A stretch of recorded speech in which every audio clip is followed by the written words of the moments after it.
Hello කොහොමද ඔන්න හුඟ කාලකට පස්සේ ආයෙත් වීඩියෝ එකක් අරන් ආවා. ඇත්තටම ඔයගොල්ලෝ තම්බ්නෙල් එක දැක්කම ඔයගොල්ලෝ දන්නවා ඇති අද මම මේ මොකක් ගැනද කතා කරන්න හදන්නේ කියලා. ෆින්ලන්තයට ආවට පස්සේ ඩිපෙන්ඩන්ට් කෙනෙක් විදිහට ෆින්ලන්ත රජයෙන් අපිට ලබා දෙන තවත් එක වාසියක් ගැන තමයි අද මම මේ වීඩියෝ එකෙන් කතා කරන්න හදන්නේ.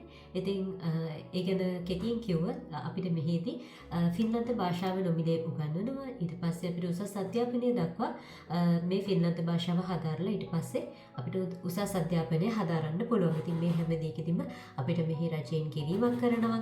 ඉතින් මේ ඉන්ට්‍රිකේෂන් කෝස් එක තමයි මේකට කියන්නේ. ඉතින් මේ ඉන්ට්‍රිකේෂන් කෝස් එකේදී අපිට ලැබෙන වාසි සහ අවාසි ගැන තමයි අද මම මේ වීඩියෝ එකෙන් කතා කරන්න හදන්නේ.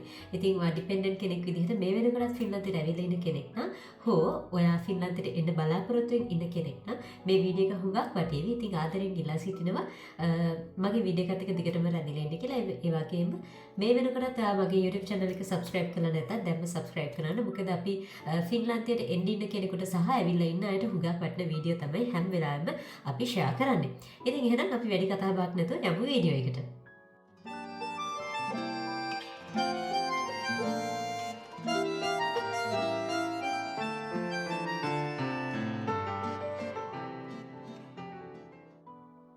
අර මම මුලින් කිව්වත් වගේ ෆින්ලන්තයට ඩිපෙන්ඩන්ට් කෙනෙක් විදිහට ආවට පස්සේ අපිට ලැබෙන ලොකු වරප්‍රසාදයක් තමයි මෙහිදී භාෂාව ඉගෙන ගන්න එක. ඉතින් අපි නොදන්න භාෂාවක් තියෙන රටකට ගියාට පස්සේ අපිට හරි ප්‍රශ්නයක් වෙනවා ජොබ් එකක් හොයාගන්න. ඉතින් එතනදී ෆින්ලන්තයට එන අයට ඒක හරිම පහසුවක් වෙලා තියෙනවා. මොකද ෆින්ලන්තයට අපි ආවට පස්සේ අපිට පුළුවන් තේ ඔෆිස් එක හරහා රෙජිස්ටර් වෙලා මෙන්න මේ ඉන්ට්‍රිකේෂන් කෝස් එකට එන්රෝල් වෙන්න. ඉතින් මේක ඉස්සෙල්ලාම මම කියනවා මේකට එන්රෝල් වෙන්නේ කොහොමද කියලා. දැන් ඔයා මුලින්ම ෆින්ලන්තයට ආවට පස්සේ ඔයාට හම්බෙනවා ඔමා කෝච් කෙනෙක්. ඒ ඔමා කෝච් හම්බෙන්නේ ඔයා තේ ඔෆිස් එකට ගිහිල්ලා රෙජිස්ටර් වෙනවා. ඒක හරියට උදාහරණයක් විදිහට අපි ඒජ් ඔෆිස් එකට ගිහිල්ලා රෙජිස්ටර් වෙනවා වගේ අපි අන්එම්ප්ලොයිඩ් කියලා තේ ඔෆිස් එකට ගිහින් රෙජිස්ටර් වෙන්න ඕනේ. එතකොට එතනදී අපිට ඇලොකේට් කරනවා ඔමා කෝච් කෙනෙක්. ඔමා කෝච් කියන්නේ අපිව ගයිඩ් කරන්න ඉන්න මෙහි රජයේ නිලධාරී කෙනෙක්. ඉතින් එයා අපිත් එක්ක විස්තර කතා කරලා අපි අපේ රටේදී අපි මොන වගේ රස්සාවක්ද කරේ, මොන වගේ එක්ස්පීරියන්ස්ද තියෙන්නේ. එතකොට ඔයා මෙහෙට ෆින්ලන්තයට ආවට පස්සේ ෆින්ලන්තයේදී ඔයා මොන වගේ රැකියාවද කරන්න බලාපොරොත්තු වෙන්නේ, ඔයාගේ ඉදිරි බලාපොරොත්තු මොනවද කියලා ඔයත් එක්ක කෙටි සාකච්ඡාවක් කතා කරලා ඊට පස්සේ යාලා දෙනවා අපිට ප්ලෑන් එකක්. ඒ ප්ලෑන් එක ගැන මම ඊට කලිනුත් වීඩියෝ එකක් දාලා තියෙනවා. ඒ ප්ලෑන් එකට අනුව අපි වැඩ කරන්න ඕනේ. මෙන්න මේක තමයි ඉන්ට්‍රිකේෂන් කෝස් එකේ පළවෙනි ස්ටෙප් එක. ඉතින් ඉන්ට්‍රිකේෂන් කෝස් එකේදී අපිට පළවෙනිටම ලැබෙන ප්ලෑන් එක තමයි අපි ජොබ්ස් කිහිපයකට ඇප්ලයි කරන්න ඕන මාසෙකට පාරක්. ඉතින් මට හම්බෙලා තිබුණා මාසෙකට ජොබ්ස් 4කට ඇප්ලයි කරන්න. ඉතින් වැරදිලා හරි මේ ජොබ්ස් වලට අපිට ඇප්ලයි කරන්න බැරි වුණොත් මේ අන්එම්ප්ලොයිමන්ට් බෙනිෆිට් එක අපේ කපා හරිනවා. ඉතින් ඒ වගේම අපි ඉදිරියේදී අන්එම්ප්ලොයිඩ් කෙනෙක් විදිහට එයාලා අපිව ගණන් ගන්න නැහැ. ඉතින් එයාලගේ ප්ලෑන් එකෙන් පිට අපි ගියොත් එතනදී අපිට ලොකු අවාසියක් වෙනවා. ඉතින් එයාලා දෙන ප්ලෑන් එකට අනුව අපි නිතරම වැඩ කරන්න ඕනේ. ඒක තමයි පළවෙනි කාරණාව. ඊට පස්සේ අපි ටික කාලයක් වේටිං ලිස්ට් එකේ ඉඳලා අපිට හම්බෙනවා මේ ඉන්ට්‍රිකේෂන් කෝස් එකේ මේ භාෂාව ඉගෙන ගන්න. ඉතින් ඒක තමයි වඩාත්ම වැදගත් කාරණාව මම මේ වීඩියෝ එකේ කතා කරන්න බලාපොරොත්තු වෙන සහ ෆින්ලන්ඩ් කෙනෙක් විදිහට ෆින්ලන්තයට ආවට පස්සේ මට ලැබිච්ච ලොකුම වරප්‍රසාදයක් තමයි මේ භාෂාව ඉගෙන ගන්න ලැබීම. ඉතින් මෙතනදී මම ආවේ ජනවාරි, ඒ වගේම තේ ඔෆිස් එකේ ගිහින් රෙජිස්ටර් වුණා ජනවාරි මාසයේ අන්තිම. ඔමා කෝච් එක්ක මම හිතන්නේ පෙබරවාරි අන්තිම හෝ මාර්තු මාසේ මුල වගේ තමයි මේ ඉන්ටර්විව් එක තිබුණේ. ඊට පස්සේ මට ජූනි මාසේ පළවෙනිදා ඉඳන් ලැන්ග්වේජ් කෝස් එක පටන් ගන්න කියලා ඔමා කෝච් කතා කරලා කිව්වා. මෙතනදී මේ ඔයා තෝරගන්න සිටි එකත් එක්ක ඔයාට මේ ලැන්ග්වේජ් කෝස් එක ලැබෙන කාලය මේ වෙනස් වෙනවා. ඒ කියන්නේ ඔයා ටිකක් පොපියුලර් සිටි එකකට එනවනම්, ඒ කියන්නේ හෙල්සින්කි, වන්තා, තම්පරේ ඔය වගේ සිටි එකකට එනවනම් මෙහෙදී හුඟක් ඉමිග්‍රන්ට්ස්ලා වැඩි. එතකොට ඒ වගේම ඩිපෙන්ඩන්ට්ස්ලා වැඩි. එතකොට අපි ලොකු වේටිං ලිස්ට් එකක ඉඳලා තමයි මාස ගාණක් අපිට වේටිං ලිස්ට් එකේ ඉඳලා තමයි මෙන්න මේ ඉන්ට්‍රිකේෂන් කෝස් එක අපිට හම්බෙන්නේ. හැබැයි ඔයා ටිකක් ඉමිග්‍රන්ස්ලා අඩු සිටිකට ගිහින් ඉන්නවන ඔයාට හරික්මට මේ ලැංගේජ් කෝස් එක ගන්න පුළුවන්. ඉතින් සිටිකෙන් සිටිකට වෙනස් වුණා කියලා උගන්නන දේ වෙනසක් වෙන්නේ නැහැ. එකම දේ අපිට ටික කාලයක් බලන් ඉන්න වෙනවා මේ කෝස් එක ලැබෙනකම්. ඉතින් මේ කෝස් එක ලැබුණාට පස්සේ ඔය ප්ලෑන් එකට අනුව අපි හැමදාම මේ කෝස් එකට සහභාගී වෙන්න ඕනේ. ඒ වගේම දවස් 5ක් අපිට සහභාගී වෙන්න බැරි වුණොත් එයාලා මේ කෝස් එකෙන් අපිව අයින් කරනවා. ඊට පස්සේ ආපහු අපිට ඒ කෝස් එකට සහභාගී වෙන්න බෑ. ඉතින් ඒක නිසා මේ දවස් 5ම අපි ලැංග්වේජ් කෝස් එකට යන්න ඕනේ. එතනදී අපිට මොන හරි අසනීපයක් හරි මොන හරි වුණොත් අපි මෙඩිකල් සර්ටිෆිකේට් එකක් අපේ ඔපෙත්තයට, ඒ කියන්නේ අපේ ටීචර්ට ලබා දෙන්න ඕනේ. මම මේ රීසන් එක හින්දා තමයි භාෂා පුහුණුවට එන්න බැරි වුණේ කියලා. ඉතින් හුඟක් ඊට පස්සේ මම කියන මෙන්න මේ භාෂාව උගන්වන්නේ කොහෙද කියලා. මේ භාෂාව උගන්වන්නේ තක් කියන ඉන්ස්ටිටියුට් එකේ. ඒ කියන්නේ ලංකාවේ කෙනෙක්ට නම් ඔයගොල්ලෝ දන්නවා මේ ටෙක්නිකල් කොලෙජ් එක. ඒ වගේ තමයි මෙහෙදි ඉන්ස්ටිටියුට් එකක් තියෙනවා තක් කියලා. ඉතින් ඒකෙදි තමයි අපිට මෙහි භාෂා පුහුණු වීම කටයුතු හැමදේම කරන්නේ. ඉතින් මං ඉන්න සිටි එකේ තක් දෙකක් තියෙනවා. ඒකේ එක තක් එකක හුඟක් වෙලාවට තෝරගෙන තියෙන්නේ භාෂා පුහුණු වැඩසටහන් මෙහෙයවන්න. ඒ වගේම අනිත් තක් එකේ අම්මතිත්, ඒ කියන්නේ රැකියා සඳහා යොමු වන අයට අදාළ ඩිග්‍රීස් සහ වොකේෂනල් ට්‍රේනින්ග්ස් තමයි අනිත් තක් එකෙන් කෙරෙන්නේ. දැන් ඉතින් මම මේ ගැන කතා කරොත් මේ ඉන්ට්‍රොගේෂන් කෝස් එක ෆින්ලන්තයට ආවට පස්සේ වට පළවෙනිටම ලැබෙන භාෂා පුහුණු වැඩසටහන් ගැන කතා කරොත් මුලින්ම අපි ප්ලෑන් එක අපි ඇප්‍රූව් කරන්න ඕනේ. මම කෝච් අපිට මේ ප්ලෑන් එක හදලා දෙනවා. දැන් ඔයා ජොබ්ස් ඇප්ලයි කරන්න ඕනේ නැහැ. ඔයා මේ දවසේ ඉඳන් ඔයාගේ භාෂා පුහුණු වැඩසටහන පටන් ගන්නවා. එතකොට මේ දවසේදී තමයි ඉවර වෙන්නේ. ඒ කාලය ඇතුළතදී ඔයා භාෂා පුහුණු වැඩසටහන වලට සහභාගී වෙන්න ඕනේ. දින 5ම ඔයා භාෂා පුහුණු වැඩසටහනට යන්න ඕනේ. වැරදිලා හරි ඔයාට එක දිනයක් හරි භාෂා පුහුණු වැඩසටහනට යන්න බැරි වුණොත් ඔයා ඒකට එක්ක මෙඩිකල් එකක් එහෙම නැත්නම් ඔයාට ඒකට සාධාරණ හේතුවක් තියෙනවා නම් ඔයා ඒක ඔයාගේ ඔපෙත්තයාට ඉදිරිපත් කරන්න ඕනේ.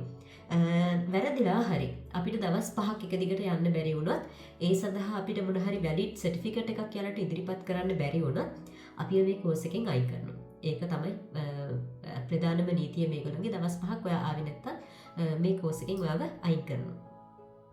ඉතින් ඔය විදිහට තමයි ඔය ඉන්ට්‍රොගේෂන් කෝස් එක ස්ටාර්ට් වෙන්නේ. අපි ප්ලෑන් එක ඇප්‍රූව් කරනවා. ඊට පස්සේ අපිට එතනට ගිහිල්ලා කෝස් එකට සහභාගී වෙන්න පුළුවන්. ඉතින් මම මගේ අත්දැකීම ෂෙයා කරොත් පළවෙනි දවසේ මම තක් එකට ගියා. තක් එකට ගිහිල්ලා එතකොට අර අපේ ගෲප් එකට ඉන්න හැම ස්ටුඩන්ට් කෙනෙක්ම එක රූම් එකකට ගෙන්නනවා. ඊට පස්සේ එතනදී එයාලා ඉන්න ටීචර්ස්ලාට ඒ කණ්ඩායම වෙන් කරනවා. ඒ කියන්නේ කණ්ඩායමේ 50 දෙනෙක් හිටිය ටීචර්ස්ලා 5 දෙනෙක් ඉන්නවනම් ගෲප් වලට වෙන් කරලා දාලා ඒකලම සතියක කාලයක් පුහුණුව ලබා දෙනවා. ඉතින් ඊට පස්සේ බ්‍රහස්පතින්දා දවසේදී අපිට පොඩි ටෙස්ට් එකක් තියෙනවා. අපේ භාෂා දැනුම කොයි වගේද කියලා බලන්න පරීක්ෂණයක් කරන්න. ඉතින් එතනදී පරීක්ෂණයෙන් ලැබෙන ප්‍රතිඵලය අනුව තමයි අපි මොන ක්ලාස් එකටද තෝරගන්න කියලා මෙයාලා ඩිසයිඩ් කරන්නේ. ඉතින් ඔයා හොඳ ලෙවල් එකක ඉන්නවා නම් ඔයාට ඔයාගේ භාෂා පුහුණුව තව දුරටත් වැඩි දියුණු කරගන්න නම් ඒ ලෙවල් එක. ඊට පස්සේ ඔයාට ගොඩාක්ම භාෂාව බැරි නම් ඔයා බේසික් එකේ ඉඳන්ම ඔයා යන්න ඕනි කෙනෙක් නම් ඔයාට ඒ වගේ ඒ මට්ටමට ගැලපෙන පන්තියක් ඔය වගේ කණ්ඩායම් කරනවා. ඊට පස්සේ තමයි ඉතින් මේ භාෂා පුහුණුව හරියටම පටන් ගන්න. ඉතින් මේ භාෂා පුහුණුව මාස 9ක කාලයක් පැවැත්වෙනවා. එතනදී අපිට සති 3ක් ට්‍රේනින් ප්ලේස් එකක වැඩ කරන්න වෙනවා. එහෙම ඒක දෙන්නේ අපි මෙහි කල්චර් එකට අපි මෙහි වර්ක් කල්චර් එකට අපිව හැඩගස්වන්න. එතනදී අපි කැමති තැනක් තෝරගන්න පුළුවන්. මම ඒක ගැන මම අන්තිමේදී කියන්න. මොකද ඒක අවසානයේදී තියෙන දෙයක්. ඉතින් ওই විදිහට භාෂා පුහුණුව පටන් ගත්තට පස්සේ ඉතින් අපේ අතේ තමයි වැඩේ තියෙන්නේ මේ හැමදාම දිනපතා උගන්වන දේ දිනපතා පාඩම් කරන්න ඕනේ. දැන් මම මගේ පැත්තෙන් ගත්තොත් මට පුංචි දරුවෙක් හිටියේ. මගේ බබාට මාස 9යි. මම මේ ඉන්ට්‍රොගේෂන් කෝස් එකට යනකොට ඉතින් ඒ ආවට පස්සේ බබාගේ වැඩත් එක්ක මට ටිකක් අර ඉගෙන ගන්න තියෙන කාලය මදි වුණා. හැබැයි එක්සෑම් ලඟ වෙනකොට අපි හුඟක් මහන්සි වෙලා කොහොම හරි එක්සෑම් ටික හොඳට පාස් කරගත්තා. ඉතින් මෙහෙම හොඳට ඉගෙන ගන්න එකේ මම කියන්නේ මේ ඉන්ට්‍රොගේෂන් කෝස් එක ආවට පස්සේ ඔයාලා උපරිම කැපවීමෙන් මේ ඉන්ට්‍රොගේෂන් කෝස් එකේ ඉගෙන ගන්න. ඒකට හේතුව තමයි මම දැන් කතා කරන්න යන්නේ. කියන්නේ මේ වීඩියෝ එකේ වැදගත්ම කොටස තමයි දැන් පටන් ගන්න. ඇයි මේ ඉන්ට්‍රොගේෂන් කෝස් එක මෙච්චර වටින්නේ? පළවෙනිම කාරණාව මෙහි අපි ෆින්ලන්තයට ආවට පස්සේ මෙහිදී ප්‍රොෆෙෂනල් ජොබ් එකක් හොයා කරනවා නම් ඔයාට භාෂාව අනිවාර්යෙන්ම ඕනි වෙනවා. මොකද අඩුම ක්ලීනින් ජොබ් එකට පවා මෙයාලා B1 වගේ ලෙවල් එකක් A22 වගේ ලෙවල් එකක් ඉල්ලනවා ක්ලීනින් ජොබ් එකකට. ඉතින් ඔයා මෙහි ෆින්ලන්තයට එන්නේ ප්‍රොෆෙෂනල් ජොබ් එකක් කරන්න බලාගෙන නම් ඔයාට සිද්ධ වෙනවා B2 B1 වගේ ලෙවල් එකට වගේ ෆිනිෂ් ලැන්ග්වේජ් එක හදාගන්න. ඉතින් ඒකට ඇත්තටම හොඳම තෝතැන්නක් තමයි මේ තක් ආයතනය සහ මේ රජෙන් ලබා දෙන ඉන්ට්‍රොකේෂන් කෝස් එක. ඔයා වැරදිලා හරි ඔයාට මේ කෝස් එක කරන්නේ නැතුව ඔයා භාෂාව ඉගෙන ගන්න හදනවා නම් ඔයාට ඕන තරම් යුනිවර්සිටිස් තියෙනවා මෙහි භාෂාව ඉගෙන ගන්න. හැබැයි ඒවට ගෙවීමක් කරන්න වෙනවා. මෙතනදී මේ තක් ආයතනයේදී අපිට ගෙවනවා යාලා අපි මේ භාෂාව ඉගෙන ගන්නකොට අපි ගෙවීමක් කරන්න අවශ්‍ය වෙන්නේ නැහැ. ඉතින් යාලා අපිට අවශ්‍ය පොත්පත්, පෑන්, පැන්සල් හැමදේම අපිට යන පළවෙනිම දවසේදී ලබා දෙනවා. ඉතින් ඒක ඇත්තටම හුඟක් වටින දෙයක්. මොකද අපි කිසිම වියදමක් කරන්නේ නැතුව අපිට භාෂාව ඉගෙන ගන්න පුළුවන්. ඉතින් අනිත් වැදගත්ම කාරණාව තමයි මේ ඉගෙන ගන්නවට මේගොල්ලෝගේ භාෂාව ඉගෙන ගන්නවට අපිට යාලා පේමන්ට් එකක් කරනවා. ඉතින් අර අන්එම්ප්ලොයිමන්ට් බෙනිෆිට් එකට වඩා පුංචි ගාණක් වැඩි වෙනවා. යුරෝ 14ක් මගේ මං හිටපු කාලෙදි ගෙවුවා. හැබැයි දැන් කියලා ආයතනෙන් අඩු කරලා තියෙනවා. දැන් එතකොට ඩේලි අපේ දවසට ගෙවන යුරෝ 37 සහ යුරෝ 9ක මුදලක් තමයි ගෙවන්නේ මම දන්න විදිහට. හැබැයි මට ඒක තාම ෂුවර් නැහැ. කොහොම හරි දැන් ගෙවීම් කපා හැරලා තියෙනවා. ඉතින් හැබැයි අපි මේ භාෂාව ඉගෙන ගන්නකොට මේගොල්ලෝ සාමාන්‍යයෙන් යම් කිසි මුදලක් අපිට ගෙවනවා. ඒක ඇත්තටම හොඳටම ප්‍රමාණවත් අපේ රෙන්ට් ගෙවාගෙන අපේ සාමාන්‍ය ජීවිතේ ගෙවාගෙන යන්න. ඉතින් ඒක ඇත්තටම ලොකුම පහසුවක්. භාෂාව උගන්වන ගමන් සල්ලිත් දෙනවා. ඉතින් ඒ අතරේදී ජොබ් එකක් ලැබුණොත් අපිට ඒක කරන්න පුළුවන්. මේක සාමාන්‍ය මේ වීඩියෝ එක බලන කෙනෙකුට එන ප්‍රශ්නයක්. ඉතින් ඇත්තටම කරන්න පුළුවන් අපිට part time job එකක් කරන්න පුළුවන්. හැබැයි අනිවාර්යයෙන්ම අපි 9-2 කාලය ඇතුළතදී අපි භාෂා පුහුණු වෙන්න ඕනේ. ඊට පස්සේ තමයි ඔයාලට මොන හරි රැකියාවක් කරනවා නම් කරන්න පුළුවන් වෙන්නේ. එතකොට අර ගෙවීම් කරන ඒවා ටිකක් අඩු වෙනවා. ඒ කියන්නේ ඔයා earn කරන ගාණත් එක්ක අර unemployment benefit එකෙන් භාගයක් කපනවා. ඔයා 100ක් earn කරොත් 50ක් unemployment benefit එකෙන් cut off වෙනවා. ඉතින් ඔතනදී ඔන්න ඔය දේවල් තමයි සිද්ධ වෙන්නේ. ඊට පස්සේ තවත් වැදගත් කාරණාවක් තියෙනවා මේ ඉන්ට්‍රොගේෂන් කෝස් එක ඔයා මිස් නොකරන්න ඕනේ. සාමාන්‍යයෙන් ඔයා දැන් මෙහෙට එන්නේ මොකක් හරි ප්‍රොෆෙෂනල් ජොබ් එකක් කරන්න බලාගෙනනේ. සාමාන්‍යයෙන් ක්ලීනින් ජොබ් එකක්, රෙස්ටොරන්ට් ජොබ් එකක් කියන එක පර්මනන්ට් නැහැ. කොයි වෙලාවෙ හරි ඔයාව අයින් කරන්න පුළුවන්. ඒගොල්ලන්ට ඒ සඳහා ඕන තරම් අයිතියක් තියෙනවා. හැබැයි ඔයා මොන හරි ප්‍රොෆෙෂනල් ජොබ් එකක් හොඳ ඔයාට ගැලපෙන ජොබ් එකක් කරන්න ඕන නම් ඔයා මේ භාෂාව ඉගෙන ගැනීම අනිවාර්ය වෙනවා. ඒ වගේම තමයි මේ භාෂාව පුහුණුවේ වැඩසටහනින් පස්සේ අපේ ලෙවල් එක B1 වගේ ලෙවල් එකකට આવොත් අපිට පුළුවන් මෙහි ඩිග්‍රී එකකුත් කරන්න. ඒ ඩිග්‍රී එකටත් අපි ගෙවීමක් කරන්න අවශ්‍ය වෙන්නේ නැහැ. උදාහරණයක් විදිහට දැන් මගේ කෝස් එක ඉවරයි. ඉතින් මට පුළුවන් මේ වෙනකොට මගේ තියෙන ලෙවල් එකත් එක්ක එක්ක මට නර්සින් එහෙම නැත්නම් රෙස්ටොරන්ට් වර්කර් එහෙම නැත්නම් ක්ලීනින් මේවට මෙහි ෆින්ලන්තේ ක්ලීනින් වලට පවා ඩිග්‍රීස් තියෙනවා. ඉතින් ඔය වගේ අපිට ඩිග්‍රී එකක් දක්වා මට ඉගෙන ගන්න පුළුවන්. ඒ කාලෙදිත් මම මේ ඩිග්‍රීස් වලට එහෙම ගෙවීමක් කරන්න ඕනේ නැහැ.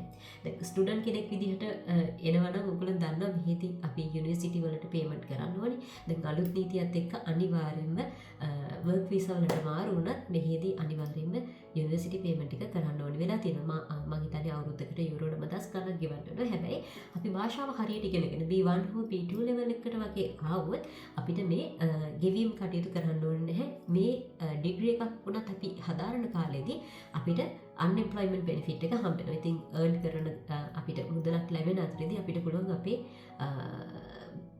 ප්‍රොෆෙෂනල් අපිට මොන හරි ජොබ් එකක් කරන්න ඩිග්‍රී එකක් ෆලෝ කරන්න. ඉතින් ඒකත් ඇත්තටම හුඟක් වටින දෙයක් මේ ඉන්ට්‍රොගේෂන් කෝස් එකේදී අපිට ලැබෙන. අනිත් කාරණාව තමයි මේ ඉන්ට්‍රොගේෂන් කෝස් එකට ගියාට පස්සේ ඔයාට එතනදී හම්බෙනවා මේ එක එක රටවල් වල කට්ටිය. ඉතින් හුඟක් වෙලාවට ඊශ්‍රායල් වල කට්ටිය ඇවිත් ඉන්නවා, යුක්‍රේන් කට්ටිය ඉන්නවා, ඒ වගේම ෆින්ලන්ඩ් අයත් එනවා භාෂාව ඉගෙන ගන්න. ඒ වගේම ඔය අතර ඉන්න පුළුවන් ජොබ්ස් කරන අය, ඒ කියන්නේ ජොබ්ස් කරන භාෂාව ඉගෙන ගන්න කැමති අය මේ කෝස් එකට එනවා. ඉතින් ඔයාට මිනිස්සුත් එක්ක ජොයින් වෙන්න පුළුවන් මේ ඉන්ට්‍රොඩක්ෂන් කෝස් එකට ගියාට පස්සේ. මම කෝස් එකට ගියාට පස්සේ මගේ වටේ යාළුවෝ සෑහෙන පිරිසක් ඉන්නවා. දැන් මං ආවට වඩා මගේ වටේ සෑහෙන පිරිසක් ඉන්නවා. දැන් ඒගොල්ලෝ මේකේ ටයිම් වල වැඩ කරනවා. වැරදිලා හරි මට ජොබ් එකක් ඕනේ වුණොත් හෝ රෙකමෙන්ඩේෂන් එකකට ඕනේ වුණොත් අපිට යාළුවෝ ඉන්නවා ඒ දේවල් වලට උදව් ඉල්ලගන්න. ඉතින් ඒ වගේ ඔයාට කමියුනිටි එකක් හැදෙනවා ඔයා එතනට ගියාට පස්සේ. අනිත් එක මෙහෙදි වර්ක් කල්චර් එක ඉගෙන ගන්න පුළුවන්. ඒකට හොඳම තෝතැන්නක් තමයි මේ ඉන්ට්‍රොඩක්ෂන් කෝස් එක අවසානයේදී ඔයාට සති 3ක කාලයක් තියෙනවා කොහේ හරි වැඩ කරන්න. ඉතින් එතනදී මම තෝරගත්තේ ඩේ කෙයා එකක්. ඉතින් ඩේ කෙයා එකේදී වැඩ කරන්නේ කොහොමද? ෆිනිෂර්ත් එක්ක වැඩ කරන්නේ කොහොමද? ඒගොල්ලෝ වැඩ කරන රටාව මොකද්ද? මේ හැමදේම මට එතනදී ඉගෙන ගන්න ලැබුණා. ඉතින් ඔයා ජොබ් එකක් කරන්න බලාපොරොත්තු වෙනවා නම් ඔයාට ඒකත් හුඟක් වටිනවා. අනිත් එක තමයි තව වැදගත් කාරණාවක්. දැන් මේ විදිහට ට්‍රේනින් වලට ගිහිල්ලා එතනදී අපි හොඳට පර්ෆෝමන්ස් පෙන්නුවොත් එතනින්ම අපිට වර්ක් කොන්ට්‍රැක්ට් එකක් දෙන්න ඉඩ තියෙනවා. එහෙම මගේ ක්ලාස් එකේ හිටපු දෙන්නෙකුට එහෙම පර්මනන්ට් ජොබ් කොන්ට්‍රැක්ට්ස් හම්බුණා. ඉතින් ඔයා එතනදී හොඳට භාෂාව හසුරනවා නම් ඔයා යාලා කියන වැඩේට වඩා යමක් ඔයා කරලා පෙන්නනවා නම් ඔයා දක්ෂයි කියලා පෙන්නනවා නම් ඔයා ඒ වැඩේ ආසාවෙන් කරනවා හරියට කරනවා කියලා පෙන්නුවොත් ඔයාට එතනින්ම ජොබ් එකකුත් හොයාගන්න පුළුවන්. ඒ වගේම අනිත් වැදගත්ම කාරණාව තමයි ඔයා මෙහි දැන් අපි ෆින්ලන්තයට ආවේ ටික කාලයක් ඉඳලා අපි මෙහි පර්මනන්ට් රෙසිඩෙන්සිස් ගන්නනේ.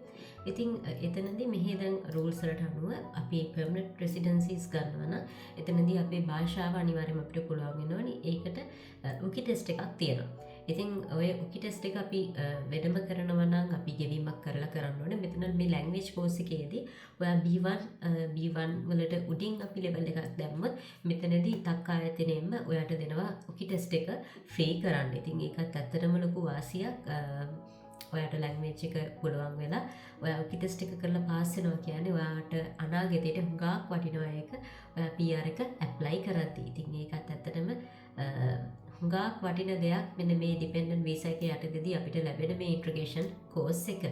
ඉතින් ඔන්න ඔය වගේ වැදගත් කාරණා කිහිපයක් තියෙනවා මේ ඉන්ට්‍රොගේෂන් කෝස් එකෙන් අපිට ලැබෙන.